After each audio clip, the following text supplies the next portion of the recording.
4, cucu perempuan dari laki-laki itu akan dapat 1/6 apabila yang meninggal mempunyai 1 anak perempuan. Bila yang meninggal mempunyai 1 anak perempuan, dalam keadaan demikian anak perempuan tersebut mendapat bagian setengah, cucu perempuan mendapatkan 1/6 sebagai pelengkap dari 2/3. Kok bisa seperti itu, gimana Bu? Kalau anak perempuan ini punya saudara, dia dapat 2/3. Tapi kalau saudaranya tidak ada, maka diganti dengan cucunya. Dia dapat setengah, cucunya dapat 1/6. Setengah tambah 1/6 sama dengan 2/3. Sudah agak pusing dikit lah ya. Mesti diberi contoh, itu enak. Tapi ini teori dulu, nanti insya Allah akan kita ulangi dengan contoh-contoh yang ada. Gini aja lah, ini saya ada contoh gini, mudahnya supaya Bapak dan Ibu tidak pusing. Contohnya di sini aja lah. Ini saya ada software yang bagus. Tadi gimana? Kita lihat dulu Bu, tadi apa yang kita tadi bicara masalah apa Bu? Cucu perempuan dari keturunan laki-laki atau akan mendapat sebagian 1/6 apabila yang meninggal mempunyai 1 anak perempuan. Nah begini, ahli waris siapa? Nama cucu perempuan? Bulani. Namanya cucu perempuan. Nah, dia muda. Dia cucu enak dari 22. Cucu perempuan. Oke? Namanya cucu perempuan gitu aja.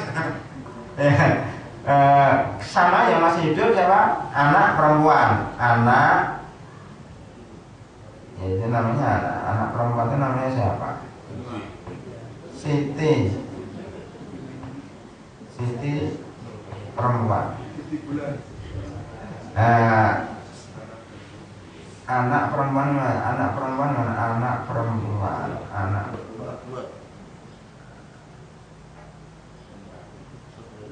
Sudah?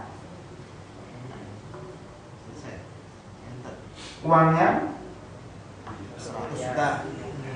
1 juta gitu aja.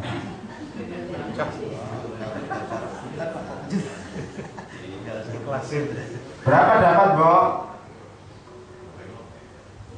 Di sini berarti anak perempuan dapat setengah karena sendiri. Dia nggak punya saudara lagi, Bu. Cucu perempuan dapat 1/6. Coba kita lihat. 1 juta. Entar. Sudah benar? Ya, sudah benar. Benar kan? Jadi 1 juta setengahnya berapa? Loh, salah.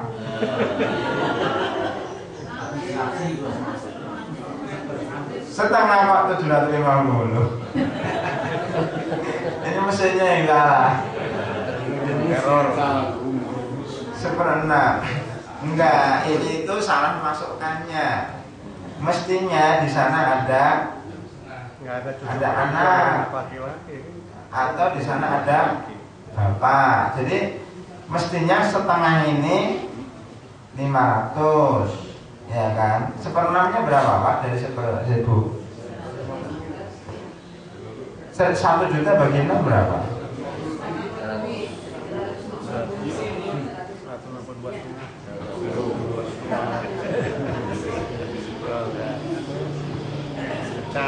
Oh, malah mati. Ya itu nantilah ya.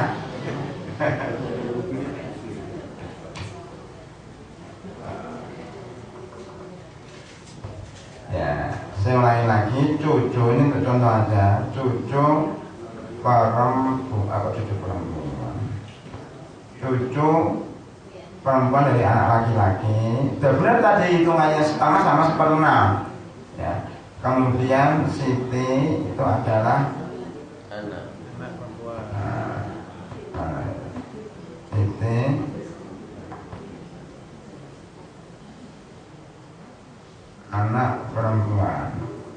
tambahi satu lagi mestinya ini. Suami. Ada saudara. Oh, kalau ada saudara. Siapa lagi, Pak? Ada ibu ya. Coba ada ayah lah. Ini anak perempuan. Ada ayah. Oh, ayah. Ada anak laki-laki. Ada anak laki-laki coba. Nah, coba kita lihat. Ini nanti beda, Pak ya. 1 juta.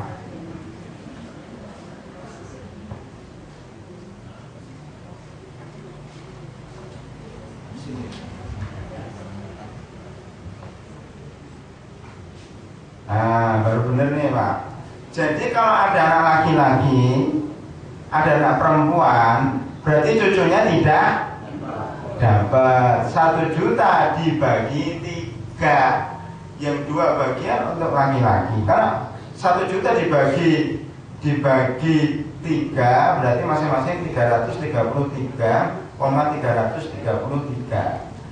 Maka anak laki-laki dapat 2 dan anak perempuan dapat 1. Berarti anak laki-laki itu asobah binafsihi, anak perempuan dapat asobah bilwain. Ini sudah beda kalau masuk anak laki-laki. Kalau nggak ada saudara laki-laki, maka perempuan dapat dapat setengahnya.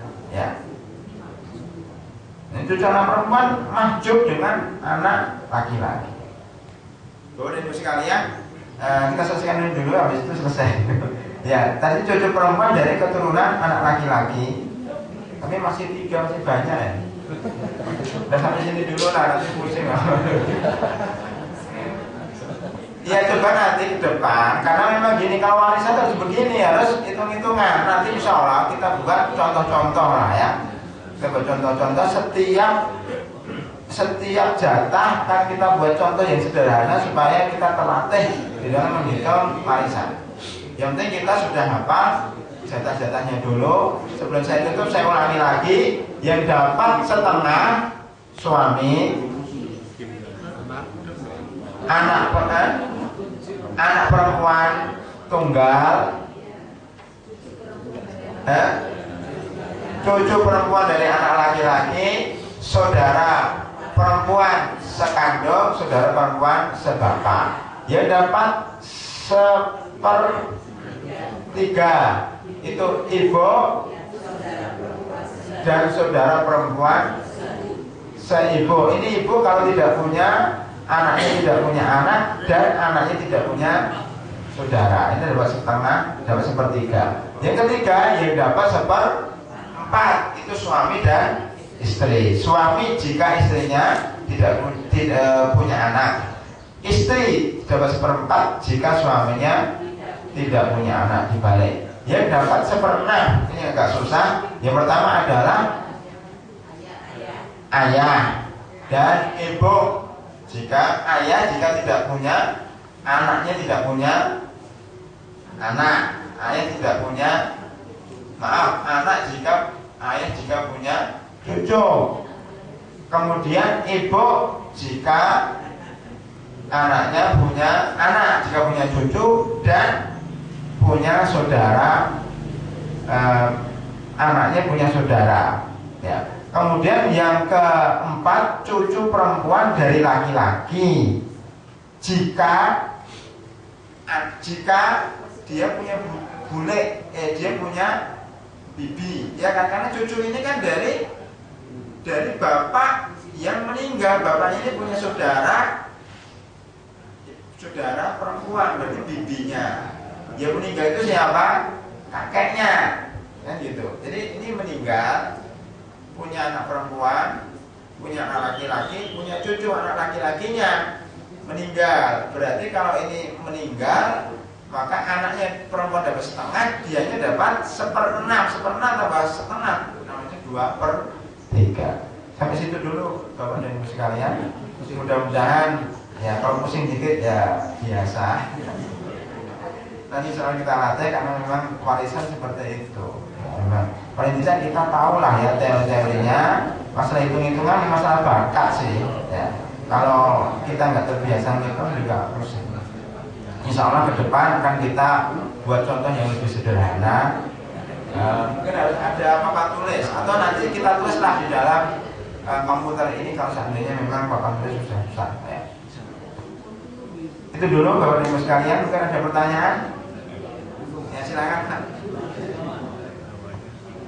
Assalamualaikum warahmatullahi wabarakatuh. Waalaikumsalam warahmatullahi wabarakatuh. Tadi kalau masalah hitung-hitungan saya kira semua tapi mungkin agak lambat. Yang masalah ini begini Pak, kalau si pewaris meninggal, terus semua anak dan istrinya tidak seiman, itu bagaimana warisannya? Dan apabila mereka tidak mengerti masalah hukum agama, terjadi perselisihan, siapa yang bisa menyelesaikan satu itu? Yang kedua, kalau si pewaris itu meninggal tapi tidak punya harta, tapi punya utang banyak, apakah tadi utang itu berkewajiban bapak, kakek, anak, cucu itu diperbolehkan untuk membayar utang-utang si pewaris? Tapi kalau tidak dia tidak mau bayar, apakah siapa yang berdosa, pewaris atau ya ahli warisnya? Tetapi kalau itu saya kira itu nggak masalah Pak, karena menurut saya pernah dengar kalau ada orang lain yang mau menyusupi utang si pewaris itu sudah selesai. Ya. Terima kasih Pak. Jadi kalau ada seorang meninggal dunia punya harta, saudaranya nggak ada yang beriman, maka anak-anaknya Pak, anak-anaknya tidak beranak, anak-anaknya tapi punya bapak. Ya bapak tak? Maksudnya begini Pak, harta warisannya berarti anak ini tidak mendapatkan warisan, yang dapatkan orang di atas, orang-orang yang beriman, yang keluarga dari dia. Ya. Nah, tapi kalau ini yang si pewaris, ahli waris ini ngomong bahwa itu bapak saya, itu terjadi perselisihan. Siapa yang bisa menyelesaikan? Ya, pertama kalau orang meninggal dunia sedang keturunannya itu beda agama, dianggap dia tidak punya keturunan. Artinya warisannya kembali kepada bapaknya, dapat berapa, ibunya dapat sepertiga tadi atau seperenam, saudara kandungnya, saudara seibu, sebapak, suami, anak-anaknya nggak dapat.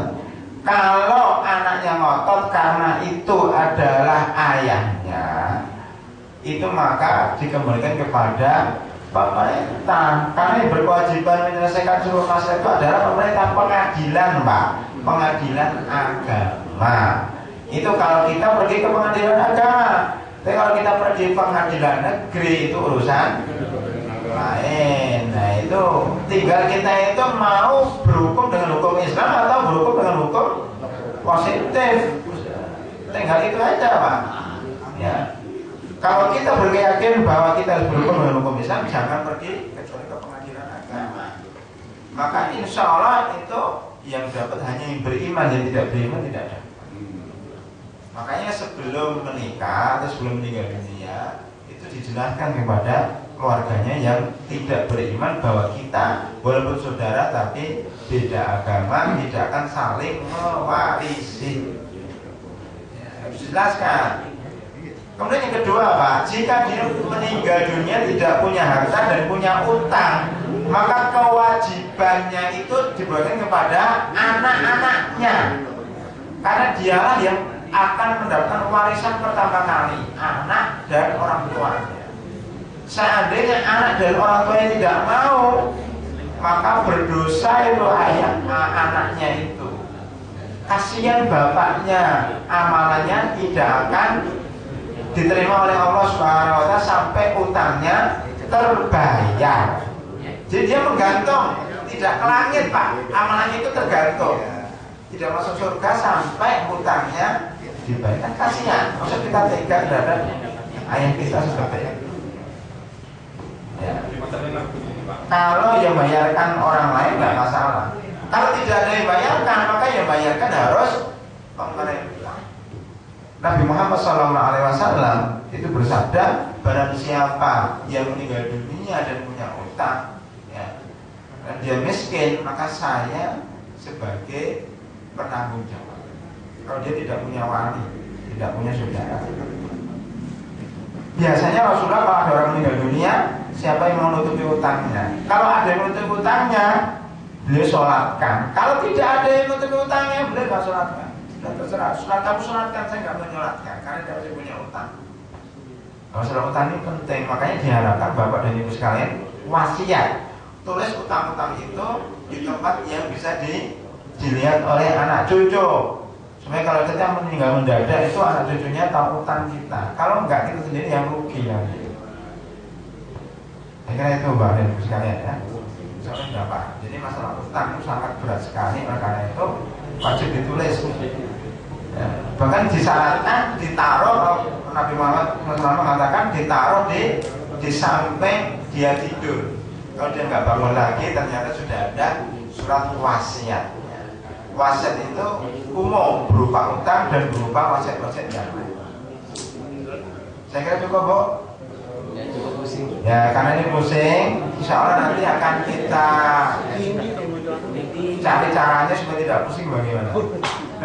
Ya, kita beri contoh langsung. Itu Bapak dan Ibu sekalian, lebih dari itu saya mohon maaf. Subhanakallahumma bihamdika asyhadu an la ilaha illa anta astaghfiruka wa atubu ilaik. Assalamualaikum warahmatullahi wabarakatuh.